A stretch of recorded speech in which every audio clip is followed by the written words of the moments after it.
Iya, terima kasih pertanyaannya. Selamat siang untuk masyarakat di Sumatera Utara, Sumatera Barat, dan juga terutama Provinsi Aceh yang terdampak pada banjir ini.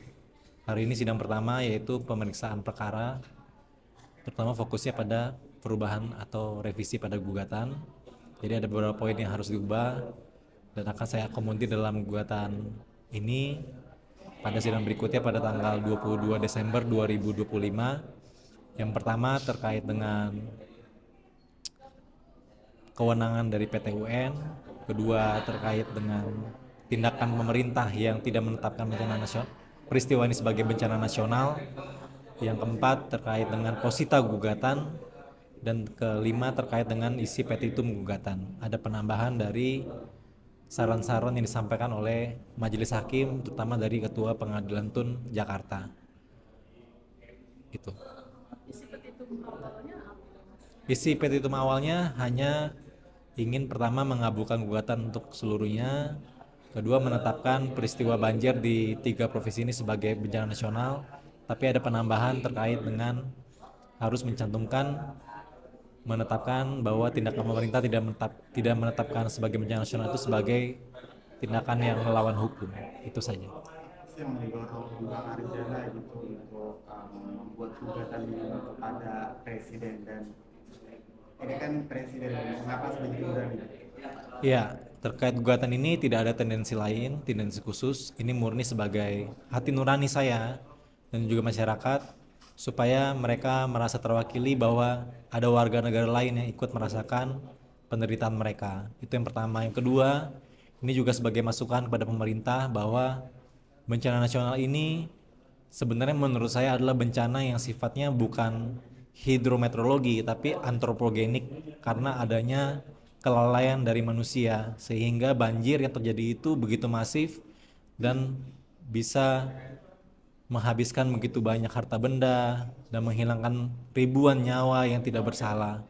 Saya harap dari pemerintah bisa memberikan respon yang positif atas gugatan ini, dan kedua, saya ingin memberikan masukan kepada pemerintah. Pertama, ini harus ada asuransi bencana, kebencanaan. Dan ini sudah dilakukan di Jepang dan Taiwan. Bahwa terhadap bencana-bencana selanjutnya, pemerintah harus bagaimana menggodok peraturan terkait asuransi bencana. Supaya pemerintah tidak terbebani secara anggaran. Jadi harus ada manajemen dan mitigasi resiko sebelum bencana terjadi. Kedua juga terkait dengan force major. Berdasarkan pasal 1244 dan 1245 Kitab Undang-Undang Hukum Perdata, jika ini tidak ditetapkan sebagai bencana nasional, kasihan para pengusaha-pengusaha di tiga provinsi itu yang mungkin punya hutang kepada perbankan dan sebagainya. Kalau ini tidak ditetapkan sebagai peristiwa bencana nasional, bagaimana mereka bisa melunasi kreditnya dan utang-utangnya kepada pihak-pihak lembaga jasa keuangan? Ini usaha mikro kecil harus dilindungi.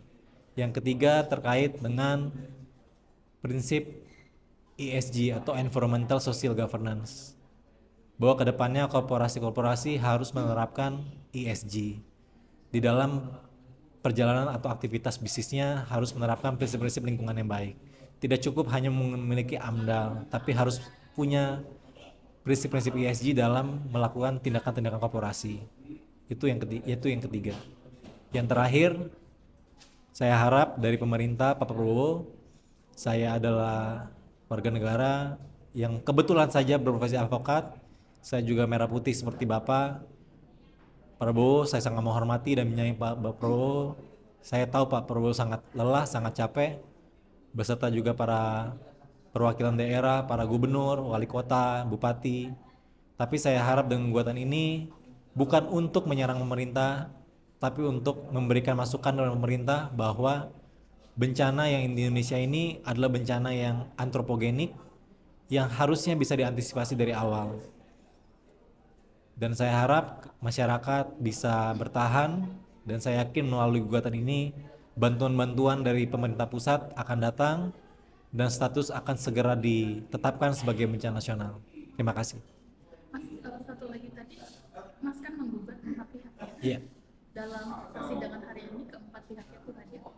Keempat pihak itu tiga hadir, tapi satu belum hadir, yaitu dari Kementerian Keuangan, dan akan dipanggil lagi pada sidang berikutnya tanggal 22 Desember 2025. Pertanyaan terakhir ya Mas, ini kan akhirnya menjadi sorotan nasional. Baik. Gugatan yang disampaikan oleh Mas Arjana. Apakah ada pihak-pihak tertentu yang sudah menghubungi gitu, untuk mencoba agar menawari Mas Arjana untuk tidak memproses gugatan lebih lanjut di pengadilan? Tidak ada, sejauh ini saya aman, ini negara demokrasi, saya tidak ada diintervensi, diintimidasi. Saya secara pribadi dan keluarga juga aman. Terima kasih.